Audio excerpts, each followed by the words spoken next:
میں نے مرزا محمد علی جیلمی کا جو رد ہے وہ اصولی کیا ہے. اگر آپ جزوی طور پر رد کریں گے تو کراچی سے لے کر لاہور اور پشاور تک مولویوں کے ساتھ کھیل بنی ہوئی ہے. وہ ان مولویوں کی باتوں میں سے کمزور باتیں نکال کر ان کا مذاق اڑانا شروع کر دیتا ہے. مرزا محمد علی جو جیلمی صاحب ہیں ان کو دلیل کی ضرورت نہیں ہے, ان کو دماغی علاج کی ضرورت ہے. اور کالجوں یونیورسٹیوں میں پڑھنے والوں مولویوں سے بیزار لوگوں ذرا اپنے مرزے کا جائزہ لینا. میں نے ایسی لگام ڈال دی اللہ کی توفیق سے, مرتے دم تک نہیں وہ نکل سکتا. اگر آپ حضرت علی کے دور میں ہوتے تو آپ خارجیوں میں ہوتے. 6 ماہ تک 10 لاکھ روپے کا چیلنج ہے. کسی امام محدث کی کتاب سے اپنا کوئی ایک چھوٹے سے چھوٹا پمفلٹ ثابت کر دو, 10 لاکھ روپے انعام دوں گا. 6 ماہ کے بعد میں آپ کو مبالغہ کی دعوت دوں گا. پھر میں کہوں گا کہ عمر صدیق اپنے بیوی بچے لے کر آتا ہے, تم بھی بیوی بچے لے کر آ جاؤ. اگر تیرا منہج سچا ہے اللہ مجھے تباہ کر دے, اور اگر تیرا منہج جھوٹا ہے اللہ تجھے تباہ کر دے. جہالت ہے, بد دماغی ہے, چرب لسانی ہے, منفی سوچ ہے. یہ 4 چیزوں کا مجموعہ مرزا محمد علی جیلمی صاحب ہے. یہ کیا ہے؟ یہ جھوٹا نہیں ہے, یہ تو چھوٹا سا لفظ ہے. یہ مذہبی دجال ہے. بخاری کا نام لیتا ہے, مسلم کا نام لیتا ہے. اچھا بخاری مسلم کا نام قادیانی نہیں لیتے. یہ کوئی امت کی خدمت نہیں ہے. بدتمیز بد دماغ لوگ پیدا کر رہے ہیں. صحابہ کرام کے بارے میں منفی سوچ فکر رکھنے والے پیدا کر رہے ہیں. کاتب قرآن کو نعوذ باللہ منشی کہنا, اس سے کیا گھٹیا طریقہ ہو سکتا ہے؟ کاتب قرآن کو نعوذ باللہ منشی کہنا, اس سے کیا گھٹیا طریقہ ہو سکتا ہے؟ کاتب قرآن کو نعوذ باللہ منشی کہنا, اس سے کیا گھٹیا طریقہ ہو سکتا ہے؟ تو نبی علیہ الصلوۃ والسلام کے کاتب قرآن کے بارے میں منشی کے الفاظ کہہ دینا ہم یہ برداشت نہیں کرتے. تو نبی علیہ الصلوۃ والسلام کے کاتب قرآن کے بارے میں منشی کے الفاظ کہہ دینا ہم یہ برداشت نہیں کرتے. تو نبی علیہ الصلوۃ والسلام کے کاتب قرآن کے بارے میں منشی کے الفاظ کہہ دینا ہم یہ برداشت نہیں کرتے. میں نہیں پریشان ہوتا, میں نہیں پریشان ہوتا, میں نہیں پریشان ہوتا. الحمدللہ کوئی بےایمانی نہیں کی ہے اللہ کے فضل سے. بےایمانی تو وہ کرے گا جس نے کوئی فرقہ لانچ کرنا ہو. ہم نے جتنی باتیں, اس سے بڑی بات ہم نے حدیث کے نمبر لکھ دیے اور ہم نے کہا آپ کاؤنٹر ویریفائی خود کریں. کسی کو الفاظ کے چناؤ میں ایشو ہے کہ یہ لفظ نہیں یہ ہونا چاہیے تھا, تو ٹھیک ہے آپ اوریجنل ٹیکسٹ کو فالو کریں, یہ آپ کا رائٹ ہے. آپ کہتے ہیں اس کی بجائے یہ لفظ ہوتا, ٹھیک ہے آپ کا رائٹ ہے. دیکھیں اہل حدیثوں نے خود ترجمہ کیا ہے مسلم شریف کا علامہ وحید الزمان نے, کہ حضرت ابو سفیان رضی اللہ تعالیٰ عنہ نے نبی الاسلام کو فتح مکہ پہ کہا کہ میرے بیٹے معاویہ کو اپنا منشی رکھ لیں. انہوں نے میرے خلاف کلپ بنایا کہ حضرت معاویہ کو منشی کہہ دیا. اندازہ کرو, وہ تواڈے ابے نے لکھی ہے, ترجمہ موجود ہے. وہ نہیں, اس کی بجائے آپ کو کہنا چاہیے تھا کاتب. یار منشی لفظ کوئی نوٹوریس ورڈ نہیں ہے. آج بھی منشی کی ایک بڑی ویلیو ہوتی ہے. سیٹ کے بعد منشی ہوتا ہے سب کچھ, وہ سارا ریٹن ریکارڈ رکھا ہوتا ہے. اس کو آپ نے نیگیٹو ورڈ کیسے شمار کر لیے جبکہ ترجمہ آپ نے خود کیا ہوا تھا. ہم نے دکھا بھی دیا, اپنے بزرگ کو رحمت اللہ علیہ کہہ رہے ہیں اور ہمیں گالی بنا کے, یہ گالی ہے بھی نہیں تھی, اور اگر دینی تھی تو اپنے بابے کو دو. بخاری مسلم میں ایک کاتب وحی ہے جو نبی علیہ السلام سے, جس نے خود سورہ آل عمران پڑھی تھی اور آپ کی وحی لکھتا تھا, مرتد ہو گیا. آپ نے فرمایا کہ زمین اسے قبول نہیں کرے گی. لاش دفناتے تھے تو زمین باہر پھینک دیتی تھی. لوگ کہتے تھے کہ محمد کے اصحاب نے ایسا کیا ہے. اوپنلی دفنایا گیا, پھر لاش باہر آ گئی, پھر ان کو پتہ چل گیا یہ غیبی معجزہ ہے. ظاہر ہے جس نے نبی علیہ السلام کی نبوت کو چیلنج کیا تو اللہ تعالیٰ اس طرح تو نہیں بھی اس کو چھوڑے گا. لہٰذا یہ باتیں کرنا, تو یہ باتیں کچھ اور ہیں. جہاں پہ نبی علیہ السلام نے پروفیسیز فرمائی ہیں نا, وہ یہ والی باتیں نہیں ہیں جن کو آپ بچانے کے لیے کر رہے ہیں. جبکہ اسپیسیفکلی محدثین کے باقاعدہ پھر ان کے اوپر کامنٹس ہیں. مثلاً یہ کہتے ہیں جی وہ صحیح مسلم میں جو آپ حدیث بیان کرتے ہیں کہ حضرت معاویہ رضی اللہ تعالیٰ عنہ کو بلوانے کے لیے ابن عباس کو بھیجا, اللہ کے محبوب علیہ السلام نے کہا معاویہ کو بلاؤ, تو میں نے اس سے کچھ لکھوانا ہے. کاتب تو تھے, وہ بھی صحیح مسلم میں موجود ہے کہ ابو سفیان نے سفارش کی تھی کہ مسلمان اسلام لانے کے باوجود ہمارے ساتھ اچھا سلوک نہیں کرتے, آپ میرے بیٹے معاویہ کو اپنا کاتب رکھ لیں, تو اس کی وجہ سے لوگ ہمیں بھی رسپیکٹ دینا شروع کر دیں گے. تو اس طرح انہوں نے رکھ لیا. کاتب کے الفاظ ہیں, کاتب وہی کہ نہیں, کاتب وہی کہیں اور ہے, وہ میں بعد میں بتاتا ہوں. تو کاتب جب رکھوا لیا تو مسلم شریف میں ابن عباس کو بھیجا, وہ کھانا کھا رہے تھے. انہوں نے کہا یا رسول اللہ وہ تو کھانا کھا رہے ہیں. آپ نے کہا کہ اسے بلا کے لاؤ. دوسری بار گئے تو انہوں نے کہا میں تو کھانا کھا رہا ہوں. 3 بار ایسے ہی ہوا. چوتھی بار آپ کی مبارک زبان سے الفاظ نکلے, خدا اس کا پیٹ نہ بھرے, یہ الفاظ ہیں. وہ کہتے ہیں نہیں جی مسلم شریف میں اوپر ایک حدیث ہے کہ نبی علیہ السلام نے کہا اے اللہ میں بھی ایک انسان ہوں, بعض اوقات میری زبان سے کسی کے لیے کوئی ایسے الفاظ نکل جاتے ہیں, اگر میں بدعا کسی کو دے دوں تو اسے دعا بنا دینا. تو یہ حضرت معاویہ کو دعا دی تھی, بیسیکلی ہے بدعا تھی لیکن دعا بن کے لگی. ہم کہتے ہیں وہ حدیث آپ ذرا غور سے پڑھیں. اس حدیث میں الفاظ ہیں کہ اے اللہ میں اگر کسی کے بارے میں ایسی بات کر دوں اور وہ اس کا اہل نہ ہو، ورنہ تو حضور کی ساری دی ہوئی بدوائیں دعائیں مان جائیں گی، پھر تو حضور کو بدوا دینی ہی نہیں چاہیے. پھکی والا جواب ہے. اگر وہ اہل نہ ہو تو اسے دعا بنا دینا، اور اگر اہل ہوگا تو بدعا لگے گی. تو ہم محدثین سے ہی پوچھ لیتے ہیں کہ یہ کیا تھا. اگر یہ کہتے ہیں نا کہ دعا بن گئی تھی تو ہم پھر بتاتے ہیں دعا کیسے بنتی ہے.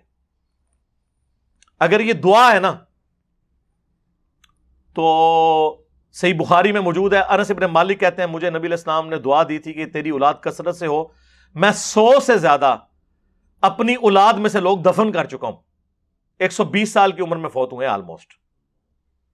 تو یہ دعا نظر آ گئی نا کثرت اولاد کی. تو اتنی کثرت سے ہوئی کہ 100 زیادہ دفنائے ہیں، تو اور بچے کتنے ہوں گے، جبکہ چھوٹی عمر میں شادیاں ہو جاتی تھی اس وقت، اور ایک سے زیادہ لوگ شادیاں عرب کے کلچر میں کرتے تھے. تو دعا نظر آئی نا. اب یہاں پہ اس دعا کی اگر یہ دعا بنی ہے نا، پھر یہ ہوگا کہ حضرت معاویہ رضی اللہ تعالیٰ عنہ ایک لقمے لگاتے تھے تو ان کا پیٹ بھر جاتا تھا. یہی ہونی چاہیے نا. یہ خدا اس کا پیٹ نہ بھرے، اس کا الٹ کیا ہوگا کہ تھوڑا سا بھی کھا لے تو اس کا پیٹ بھر جائے. یہی ہونا چاہیے نا. یہ دعا تو پھر اس سے بنے گی نا، ریورس بنتی ہے نا. کسی کا کھانے کے باوجود پیٹ نہ بھرنا، یہ تو بدعا ہی ہوگی نا. وہ ریورس ہوتا ہے اس کا. دعا بن گئی تو پھر تو یہ ہوگا کہ وہ تھوڑا سا کھاتے تھے ان کا پیٹ بھر جاتا تھا. تو جناب آپ کتاب الاوائل کھول لیں، امام ابن ابی عاصم کی کتاب. یہ پہلے 300 سال میں مسلمانوں کے بڑے محدثین میں سے ہیں، اہل سنت کے ائمہ میں سے. انہوں نے باقاعدہ وہ ساری روایتیں جمع کی ہیں کہ کتاب الاوائل کہ جو جو کام پہلی دفعہ ہوئے اس میں انہوں نے یہ بات بھی نقل کی کہ اس امت میں سب سے پہلے جس نے بیٹھ کے خطبہ شروع کیا وہ حضرت معاویہ رضی اللہ تعالیٰ عنہ تھے، کیونکہ ان کا پیٹ بھر چکا تھا چربی کی وجہ سے. اور یہ روایت المصنف ابن ابی شیبہ میں بھی موجود ہے. تو پریکٹیکلی ان کا پیٹ بڑا ہو گیا تھا، وہ کھڑے ہو کے خطبہ نہیں دے سکتے تھے. کھڑے ہو کے خطبہ دینا سنت ہے جمعے کا، ان کو بیٹھ کے ممبر پہ خطبہ دینا پڑتا تھا. تو آپ کیا سمجھتے ہیں یہ دعا اسی طریقے سے لگی ہوئی ہے؟ اور پھر یہی حدیث دلائل النبوہ میں ہے، امام بیہقی کی کتاب میں. امام بیہقی نے ایک کتاب لکھی ہے 3500 احادیث پہ مشتمل، دلائل النبوہ. اس کتاب کے اندر انہوں نے نبی علیہ السلام کی غیبی خبریں نقل کی ہیں کہ آپ علیہ السلام نے کوئی پریڈکشن کی اور وہ اسی طریقے سے منوان پوری ہوئی. اس میں وہ لے کر آئے ہیں اس روایت کو کہ ابن عباس رضی اللہ تعالیٰ عنہ کو نبی علیہ السلام نے حضرت معاویہ کو بلانے کے لیے بھیجا. 3 دفعہ نہیں آئے تو چوتھی دفعہ یہ الفاظ نکلے. اور آگے راوی کے الفاظ ہیں کہ نبی علیہ السلام کی یہ دی ہوئی بد دعا، یا آپ اسے دعا کہہ لیں یا دعائے ضرر کہہ لیں، پوری ہوئی اور پوری زندگی حضرت معاویہ کا پیٹ نہیں بھرا. یہ الفاظ ہیں دلائل النبوہ میں. تو محدثین تو اسے ادھر موجود ہے کانا یکتب الوحی، وہ وحی لکھا کرتے تھے. یہ روایت کانا یکتب الوحی مسلم میں نہیں ہے، دلائل النبوہ میں، اور وہاں سے بھی آدھی پیش کرتے ہیں کیونکہ آگے تو یہ الفاظ لکھے ہیں. تو میں نے تو کربلا والے ریسرچ پیپر میں ساری روایتیں ڈالی ہوئی ہیں. تو یہ بیان کریں پھر پوری روایت آگے کیا لکھا ہوا ہے کہ پوری زندگی ان کا پیٹ نہیں بھرا. تو وہ اسی طریقے سے اسے پھر ہم پوچھتے ہیں دلائل النبوہ میں کیا کر رہی ہے یہ حدیث؟ کوئی خبر اس میں سے نکلتی ہے نا، تو یہی خبر نکلی اور کیا نکلی ہے. تو خدا کے لیے اللہ سے ڈر جائیں، جو بات جس طریقے سے ہے اس کو اسی طریقے سے قبول کریں. خام خواہ اس طرح سے آپ کسی کو ڈیفینڈ کرنے کی کوشش کریں گے تو اس کا پھر رزلٹ کوئی نہیں نکلنا، سوائے اس کے کہ مسلمانوں میں انتشار پیدا ہوگا، اپنی کتابوں سے ان کا اعتماد اٹھ جائے گا. اور آپ اس طرح کی یعنی سوالات کر کے کہ جی وہ نبی علیہ السلام کو آپ ایک بندے کو بچانے کے لیے. اور مفتی احمد یار خان نعیمی صاحب جو گجرات میں بریلویوں کے بہت بڑے مفتی تھے، انہوں نے باقاعدہ ایک کتاب لکھی امیر معاویہ رضی اللہ تعالیٰ عنہ. اس میں انہوں نے پوری کوشش کی نا، ان کی اس طرح کی حدیثیں، وہ تو اس چیز کے ماسٹر ہیں. جال حق میں آپ دیکھ لیں انہوں نے عقیدوں میں کس طریقے سے کان لا کے یہاں تک پکڑے ہوئے ہیں. وہ قرآن میں آیا نا کہ قرآن کے ساتھ کی کو کتاب لے آؤ اور جتنے بھی جن و انس میں تمہارے مددگار ہیں انہیں بلا لو. کافروں کو اللہ نے چیلنج دیا سورۃ البقرہ میں اس سے انہوں نے بابوں سے مدد مانگنا ثابت کی ہوئی ہے کہ اللہ تو خود کہتا ہے کہ مدد مانگو. یہ اس بندے کا انٹلیکچوئل لیول تھا. تو ظاہر ہے پھر ایسے ہی بندے کی کمپیٹنسی ہے کہ وہ حضرت امیر معاویہ رضی اللہ تعالیٰ عنہ سے متعلق باتوں کا دفاع کرتا. اس نے اس کتاب میں اس کو ڈیفینڈ کرنے کے لیے یہاں تک لکھا کہ ہو سکتا ہے ابن عباس نے جا کے حضرت معاویہ کو بتایا ہی نہ ہو کہ حضور آپ کو بلا رہے ہیں, وہ خود ہی کھانا کھاتے ہوئے دیکھ کے واپس آ گئے ہوں. تو میں اس سے کہنا اللہ سے بندے وہ تہاڈا منڈا نہیں سی ہے, حضرت عباس دا منڈا سی تے حضور دا کزن سی, فقیہ صحابی. بخاری مسلم میں آیا کہ سب سے قریب بٹھایا کرتے تھے حضرت عمر ان کو.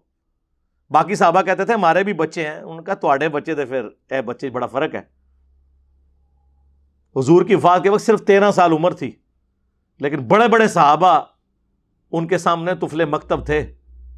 ظاہر ہے دعا تھی کہ اللہ ابن عباس کو قرآن کا علم عطا فرما. صحیح بخاری میں نبی علیہ السلام کی قرآن کے علم کے بارے میں ان کے لیے دعا ہے. تو اس نے کہہ دیا ابن عباس نے, تو اس کا تو مطلب یہ ہے کہ نبی علیہ السلام نعوذ باللہ بغیر تحقیق کے ہی ابن عباس کی بات پہ اعتبار کر کے تو حضرت معاویہ کے بارے میں یہ بات کر دی. یہ تو بات رسول اللہ کے تک چلی جائے گی. تو انہوں نے ایک بندے کو بچانے کے پیچھے یہ کرنا شروع کر دیا. ہمیں کوئی شوق نہیں یقین کریں یہ باتیں کرنے کا, لیکن چونکہ ہماری پوری ڈاکٹرن ختم ہو جاتی ہے اس حوالے سے کہ ہم تو قرآن و سنت کو حجت مانتے ہیں. اب یہ تو نہیں قرآن و سنت میں ہم نے وہی حجت ماننا ہے جو کسی ایک فرقے کو سپورٹ کر رہا ہے. سب کچھ ٹوٹیلٹی میں دین کو لے کے چلنا ہے. صلو علی محمد و آل محمد, اللہم صلی علی محمد و علی آل محمد و اصحاب محمد اجمعین الی یوم الدین, آمین.